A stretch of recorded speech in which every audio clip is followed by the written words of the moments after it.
19 degrees outside. That's very, very, very cold for Texas. That's cold for anywhere, actually. The difference is, like in, say, where I'm from, 19 degrees could be at a high. That's the bad part about Chicago. Here, it's still early. But my last two videos about the silly Republicans,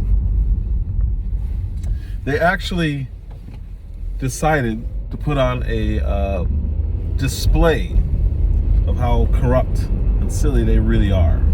We just elected them, well, they were just elected in all over the country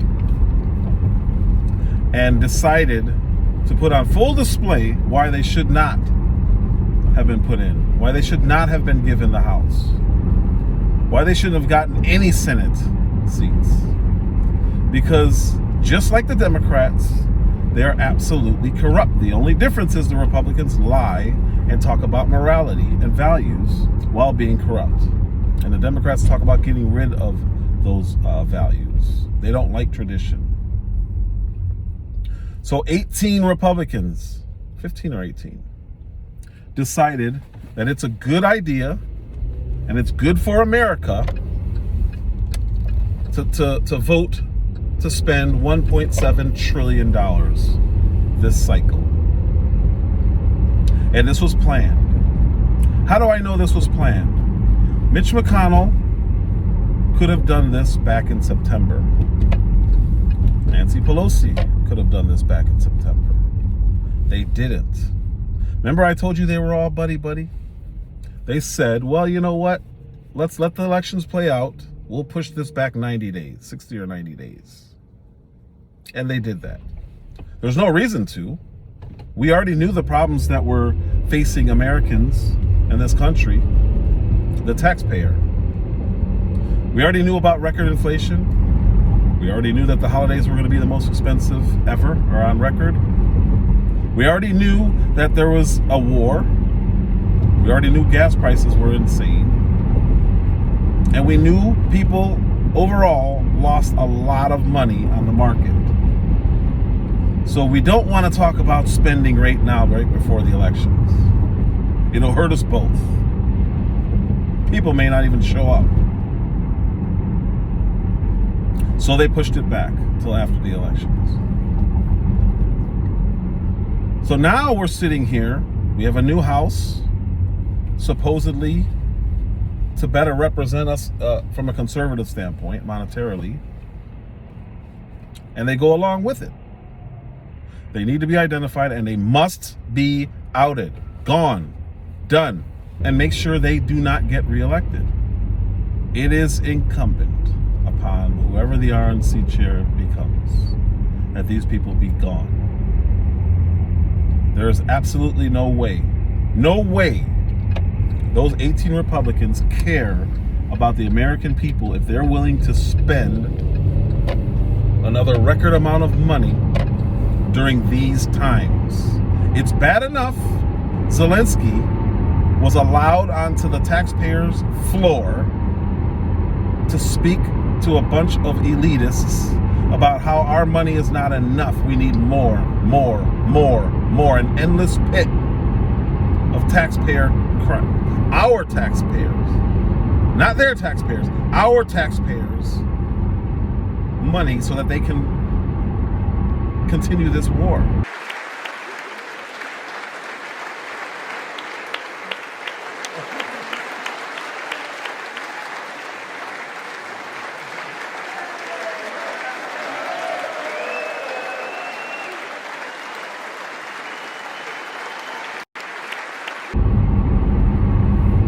He sat there and said, it's not charity. Really? That's not how you see it? He said he sees it as an investment.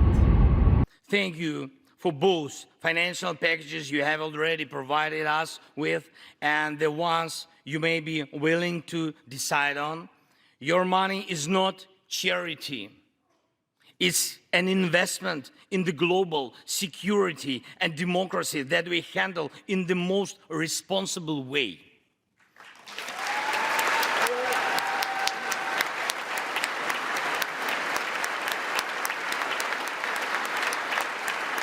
an investment. Now, we all knew this guy was a clown.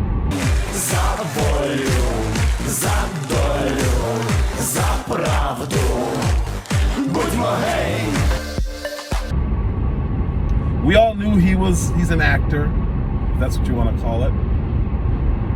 I think he's acting like a leader. I think he's acting like a man.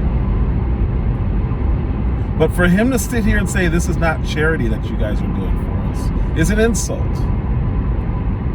Just a lot of Americans don't see it as an insult because they want to wear the flag. They've been convinced by the FBI and CIA of this narrative that he's the good guy and we must support democracy unless it's here.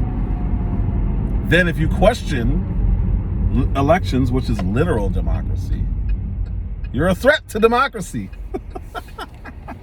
So no matter what, if you disagree with these psychopaths on the left and these idiots on the right, these traitors on the right, you're the threat to democracy. Now, when there's a dump on Twitter saying that the FBI and the CIA are literally, and the NSA are literally creating narratives throughout the world about other countries, about this country, about when we kill people, who we really killed. We're creating narratives, and there's this huge web of misinformation and disinformation. The very things they told us were the threats to democracy, they do. Or at least late Friday afternoon, a Twitter employee indicated that the site had handled certain posts at the request of someone from the Biden campaign. This weird story of a laptop left in some repair shop, it looked like a hack and leak. The Hunter Biden laptop story to me is a story about addiction. I don't think the Twitter files are exactly the Pentagon Papers. There was no smoking gun evidence of a partisan conspiracy to censor. Biden campaign wasn't the government. It was a really helpful thing, actually, the Twitter files today, because we got to see how content moderation works. The Rolling Stone, which calls it a snooze fest. People were trying to do the right thing inside Twitter. Musk's Twitter files produced no smoking gun. The entire ethos of Republicans is victimism. They'll be too busy with Hunter Biden's laptop. Just focusing on Hunter Biden instead of real-world economic issues. You guessed it, the most pressing issue in America, censorship of the Hunter Biden laptop story on Twitter in the run-up to the 2020 election. And it reveals Elon Musk's profound ignorance of the First Amendment. Politico predicted the move will ingratiate Musk further with conservatives and plunge the social media platform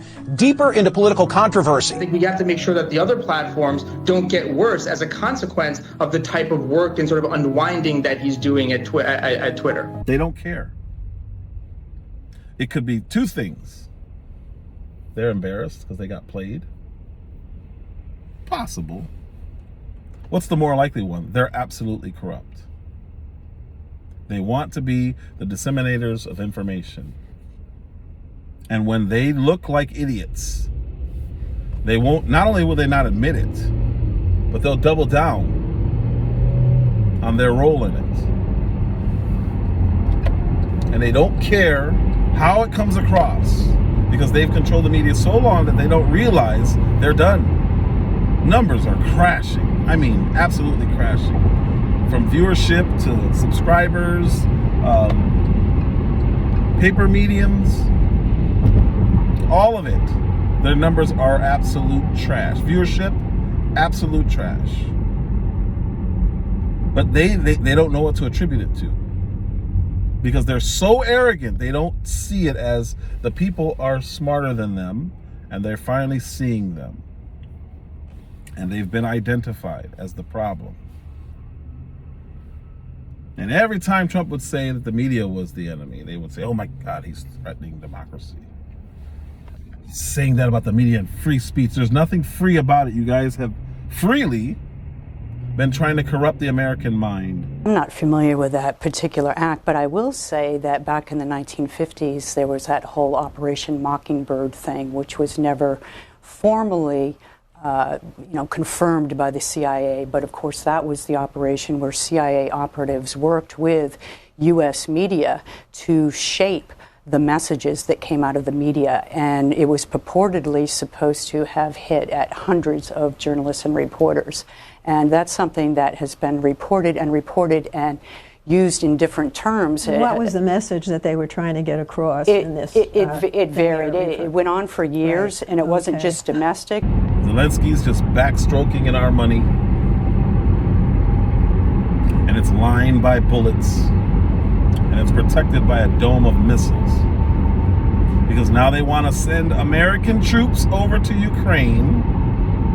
Now, I know they haven't said this, but how else are you going to train them on their new missile defense system or anti-aircraft system, whatever it is? How are you going to train them? You going to bring them here?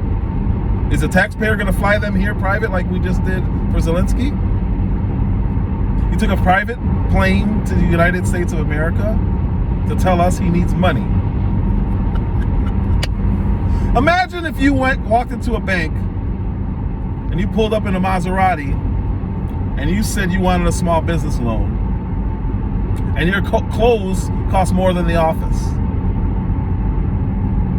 He flew here privately to beg for more money because the $105 or $110 billion isn't enough. And it's just an investment. It's an investment. I can't say what it's an investment for, but it is an investment. An investment. It's not charity. That's funny because it sure feels like charity. But don't worry. In that investment, we're protecting his borders. And we're protecting the Afghanistan borders. Why? I have no idea. We left there. We're protecting borders everywhere in the world except for here. Think about that. Think about that for 1 second. Why do they need protecting? Why do those countries' borders need protecting? Terrorists, drug dealers, criminals. But here, that doesn't happen. They just sit here and pretend like, oh yeah, but that can't happen here. But everyone who says that locks their doors at night. Guaranteed. It's almost as if I knew all the stuff was going to come out. And I didn't. I didn't know who George Santos was. Some guy claiming to be a Republican. A complete fraud. How'd you do it? You know what? I kept the campaign about the people. I spoke to the people. The campaign was for the people. While my opponent kept going to rhetoric and partisanship. Lied about where he's from. Lied about his school. Who is this guy? He ran as a Republican. Shouldn't somebody have vetted him? Or did they just want that seat? Doesn't matter who it goes to. It's a fraud. We don't know who this guy is. Just because he has an R behind his name. We're no different when we allow the right to do it as the Democrats when they allow the left to do it. There is a responsibility to the people where he supposedly flipped a seat. I don't think he did. I think he was a plant. I think they knew where the constituency was leaning, and they threw a guy in there lying, saying that he's a Republican. I understand it sounds like a conspiracy because it is. Who is the guy? I don't know. Why don't you know, Republicans? Well, maybe he tricked us. So now we don't even vet the people you pick to represent us. Because the people don't pick these guys. They get offered these guys. We all know this. Who picked him? Who put him forward as a viable candidate? Yes, he won. Now what? He's not representing his people. Who is he representing? What lobby put this guy in office that has created a candidate? Who? I'm curious. I just want to know who thought it was a good idea to put somebody like that in to represent conservatism. I'm waiting.